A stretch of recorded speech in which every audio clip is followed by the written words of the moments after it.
பொதுவாக ஆண்களைக் காட்டிலும் பெண்களின் வாழ்க்கையில் ஒரு கட்டத்தில் என்னை சுற்றி இருக்கிறவர்களுக்கு என் மேல் நிஜமான அன்பா, அல்லது நான் அவர்களுக்கு உழைப்பதால் மட்டும் என்னை அவர்கள் மதிக்கிறார்களா என்ற கேள்வி பலருடைய மனதில் எழலாம். சிறுமியாக இருக்கும்போது குடும்பத்தின் பெருமையாகவும், இளமையில் பிறரின் எதிர்பார்ப்புகளின் மையமாகவும், பின்னர் குடும்ப பொறுப்புகளின் தூணாகவும் வாழும் பல பெண்கள் காலம் செல்லச் செல்ல தங்களுடைய உண்மையான மதிப்பு என்ன என்று சிந்திக்கத் தொடங்குகிறார்கள். ஆனால் வேதாகமம் நீதிமொழிகள் 31ஆம் அதிகாரம் 30ஆம் வசனம் ஒரு வித்தியாசமான சத்தியத்தை சொல்கிறது. அழகு என்பது வீண், சௌந்தரியம் என்பது அனித்தியம், கர்த்தருக்கு பயப்படுகிற ஸ்திரீயே புகழப்படுவாள். வேதாகமம் உங்களை ஒருபோதும் வெறும் பயன்பாட்டு பொருளாகவோ இயந்திரமாகவோ பார்க்கவில்லை. இந்த உலகம் உங்களை எப்படி அளவிட்டாலும் உங்களை படைத்த தேவன் உங்கள் வெளித்தோற்றத்தையோ உங்கள் உழைப்பின் பயனோ பார்ப்பதில்லை. அவர் உங்கள் இருதயத்தின் தயார் நிலையையும் உங்களுடைய தெய்வீக ஞானத்தையும் மட்டுமே பார்க்கிறார். உலகம் காட்டும் போலி இலக்கணங்கள் மங்கலாம், ஆனால் தேவன் தரும் இந்த விசுவாசமும் ஞானமும் ஒருபோதும் வீணாகாது. ஒரு பூ வாடிப்போன பிறகும் அதன் கதை முடிவதில்லை, அதன் விதைதான் புதிய வாழ்க்கையை உருவாக்குகிறது. அதுபோல ஆண்டுகள் செல்லச் செல்ல தேவன் உங்களுக்குள் ஞானத்தையும் முதிர்ச்சியையும் தாக்கமுள்ள வாழ்க்கையையும் உருவாக்குகிறார். எனவே மற்றவர்கள் உங்களை எப்படி பார்க்கிறார்கள் என்பதைக் காட்டிலும் தேவன் உங்களை எப்படி பார்க்கிறார் என்பதே முக்கியம். மத்தேயு 25ஆம் அதிகாரம் 1ஆம் வசனம் முதல் 13ஆம் வசனம் வரை இயேசு கிறிஸ்து பரலோக ராஜ்யத்தை விளக்குவதற்காக 10 கன்னியரின் உவமையை கூறினார். அவர்கள் அனைவரும் மணவாளனை எதிர்பார்த்து விளக்குகளுடன் சென்றார்கள். ஆனால் அவர்களில் 5 பேர் ஞானமுள்ளவர்களாகவும் மற்ற 5 பேர் ஞானமற்றவர்களாகவும் இருந்தனர். ஞானமற்றவர்கள் தங்கள் விளக்குகளை எடுத்துச் சென்றாலும் கூடுதல் எண்ணெயை எடுத்துச் செல்லவில்லை. ஆனால் ஞானமுள்ளவர்கள் தங்கள் விளக்குகளுடன் கூடுதல் எண்ணெயையும் ஜாடிகளில் வைத்திருந்தனர். மணவாளன் வருவதில் தாமதம் ஏற்பட்டதால் 10 பேரும் தூங்கிவிட்டார்கள். நள்ளிரவில் திடீரென ஒரு சத்தம் கேட்டது, இதோ மணவாளன் வருகிறார், அவரைச் சந்திக்க வெளியே வாருங்கள். அப்போது அனைவரும் எழுந்து தங்கள் விளக்குகளை தயார் செய்தார்கள். ஆனால் ஞானமற்றவர்களின் விளக்குகள் அணைந்து கொண்டிருந்தன. அவர்கள் ஞானமுள்ளவர்களிடம், உங்களுடைய எண்ணெயில் கொஞ்சம் எங்களுக்கு கொடுங்கள் என்று கேட்டார்கள்.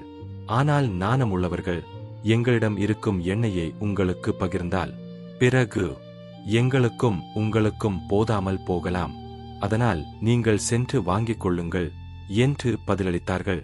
அவர்கள் எண்ணெய் வாங்கச் சென்றபோது மணவாளன் வந்துவிட்டார். தயாராக இருந்தவர்கள் அவருடன் திருமண விருந்துக்குள் சென்றார்கள். பின்னர் கதவு மூடப்பட்டது. பிறகு வந்த மற்ற 5 கன்னியரும், ஆண்டவரே, ஆண்டவரே, எங்களுக்காக கதவை திறக்கவும் என்று வேண்டினர். ஆனால் அவர், மெய்யாகவே நான் உங்களை அறியேன் என்று பதிலளித்தார். இறுதியாக இயேசு கூறினார், மனிதகுமாரன் வரும் நாளையோ நேரத்தையோ நீங்கள் அறிய மாட்டீர்கள். ஆகையால் விழித்திருங்கள். ஜாடியில் இருந்த எண்ணெய் எதை குறிக்கிறது? வேதாகமத்தில் எண்ணெய் பெரும்பாலும் பரிசுத்த ஆவியின் அபிஷேகம், தேவனுடனான உறவு, விசுவாசம், கீழ்ப்படிதல் மற்றும் ஆவிக்குரிய தயார்நிலையை குறிக்கிறது.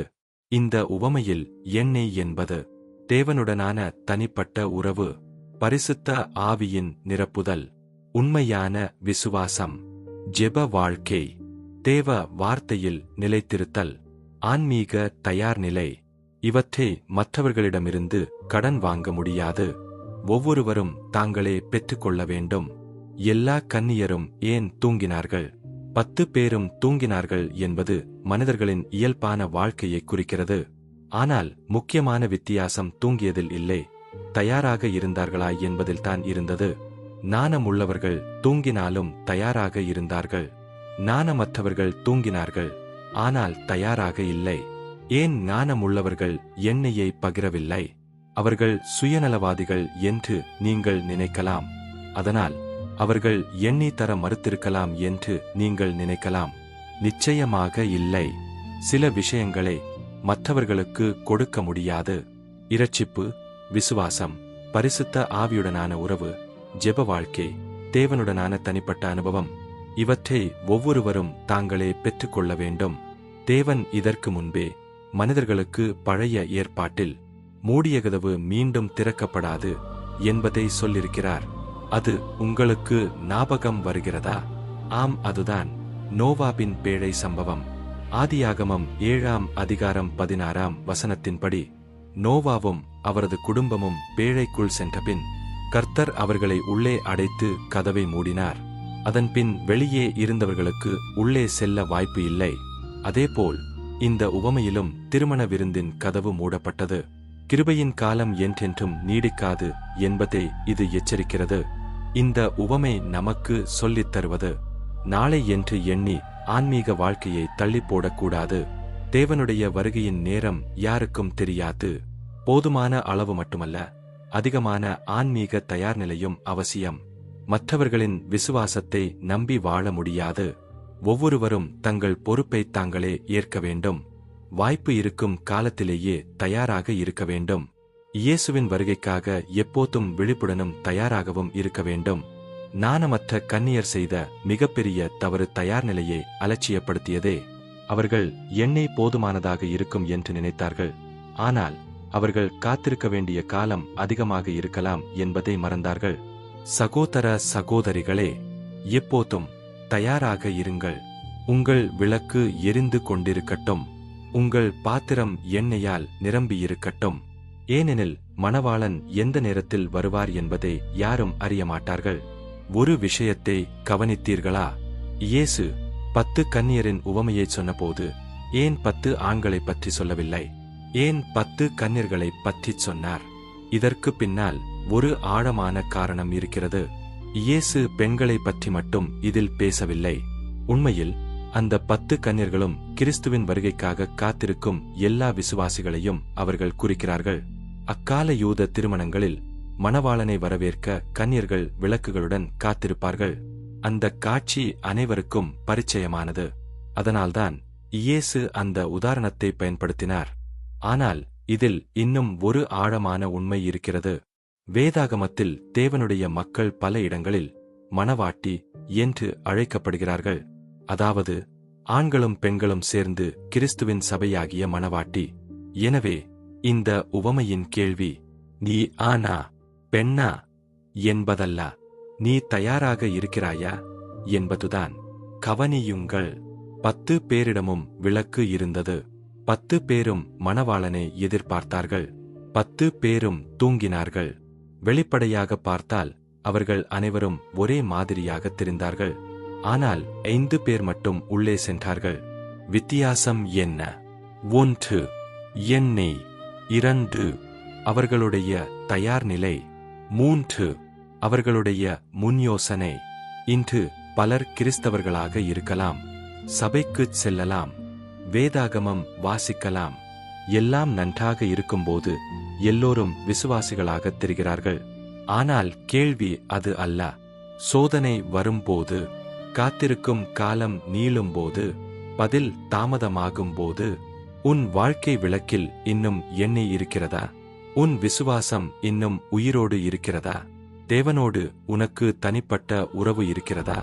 இறுதியில் தேவன் பார்க்கப் போவது உன் பாலினத்தை அல்ல, உன் பதவியை அல்ல, உன் அழகை அல்ல, உன் செல்வத்தை அல்ல, உன் விளக்கில் எண்ணெய் இருக்கிறதா என்பதைத்தான்.